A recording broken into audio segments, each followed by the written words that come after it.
भगवान शिव का पवित्र महीना सावन शुरू हो गया है। सावन का महीना पूरे देश में एक त्योहार की तरह होता है। जो लोग भगवान शिव की पूजा अर्चना करते हैं उनके लिए ये श्रावण मास बेहद खास हो जाता है। लोग तरह तरह के जतन करते हैं ताकि भोलेनाथ को खुश करके अपनी हर मनोकामना को पूर्ण किया जा सके।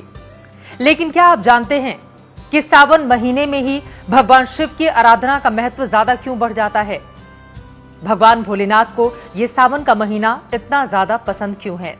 बहुत सारी पौराणिक मान्यताएं और कथाएं इसके पीछे हैं, जिसके बारे में मैं आपको बताने जा रही हूं। श्रावण मास हिंदू कैलेंडर में 5वें स्थान पर आता है और इस मास के साथ ही वर्षा ऋतु का आरंभ हो जाता है। वैसे आपको बताते चलें कि इस बार का सावन 6 जुलाई से लेकर 3 अगस्त तक रहने वाला है और इस दौरान जितने भी सोमवार पड़ेंगे, हर एक सोमवार को भगवान शिव का जलाभिषेक किया जाएगा। कई जगहों पर रुद्राभिषेक होगा। दुग्धाभिषेक के जरिए भोलेनाथ को खुश करने की कोशिश उनके भक्तों की ओर से की जाएगी। सावन में आखिर ऐसा क्या खास है कि भगवान शिव को ये महीना इतना ज्यादा प्रिय है? पौराणिक कथा है कि राजा दक्ष की पुत्री सती ने कई सालों तक शापित जीवन जिया। उसके बाद हिमालय राज के वहां उन्होंने पार्वती के रूप में जन्म लिया। जन्म लेने के बाद भगवान शिव से विवाह करने के लिए पूरे सावन के महीने के दौरान उन्होंने कठोर तप और व्रत किया, जिससे प्रसन्न होने के बाद भगवान भोलेनाथ ने माता पार्वती से विवाह किया।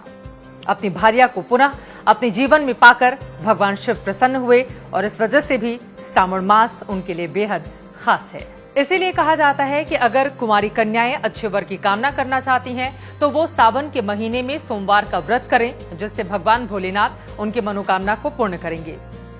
वैसे कहावत ये भी है कि भगवान भोलेनाथ ने सावन के महीने में ही धरती पर आकर अपनी ससुराल में विचरण किया था, जिसके बाद भव्य स्वागत जलाभिषेक से किया गया भगवान शिव का।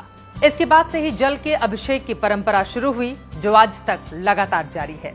धार्मिक मान्यता के अनुसार सावन मास में ही समुद्र मंथन हुआ था, जिसमें निकले हलाहल विष को भगवान शिव ने ग्रहण कर लिया था, जिस कारण उन्हें नीलकंठ का नाम मिला और इस प्रकार उन्होंने ही सृष्टि को इस विष से बचाया था।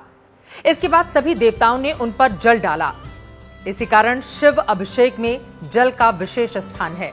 वर्षा ऋतु के चौमासा में भगवान विष्णु योग निद्रा में चले जाते हैं और इस वक्त पूरी सृष्टि भगवान शिव के अधीन हो जाती है। इसीलिए चौमासा में भगवान शिव को प्रसन्न करने के लिए मनुष्य जाति कई प्रकार के धार्मिक कार्य, दान, उपवास करते हैं।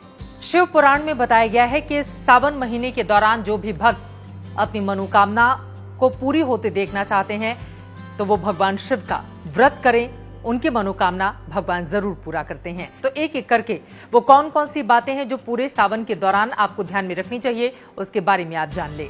सावन के महीने में खाने पीने की चीजों को लेकर सावधानी बरती जाती है।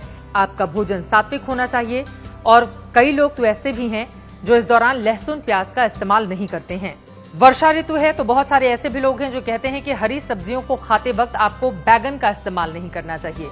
वहीं आपको ये भी बताते चलें कि भगवान शिव की पूजा करते समय भांग धतूरे का आप प्रयोग करते होंगे यकीनन, लेकिन भगवान भोलेनाथ के शिवलिंग पर आपको हल्दी नहीं चढ़ानी चाहिए।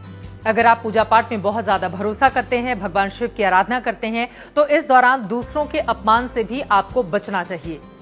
दोपहर में सोने से भी मना किया जाता है कि आप निद्रा में नहीं जाएं। बहुत सारे ऐसे भी लोग शरीर पर तेल लगाने से, चाहे वो बच्चे हों बड़े हों, इसके लिए भी मना करते हैं, परहेज करने की बात कहते हैं। वहीं अगर आपके घर के बाहर कोई बैल या गाय आ जाए तो बहुत सारे ऐसे लोग होते हैं जो मार के भगा देते हैं उन्हें। लेकिन इस दौरान सावन महीने में आप ऐसा बिल्कुल मत करें, बल्कि उन्हें खाने के लिए जरूर कुछ दें, जिससे भगवान भोलेनाथ प्रसन्न हो और भगवान भोलेनाथ करेंगे आपकी तमाम मनोकामनाएं पूरी। ओम नमः शिवाय।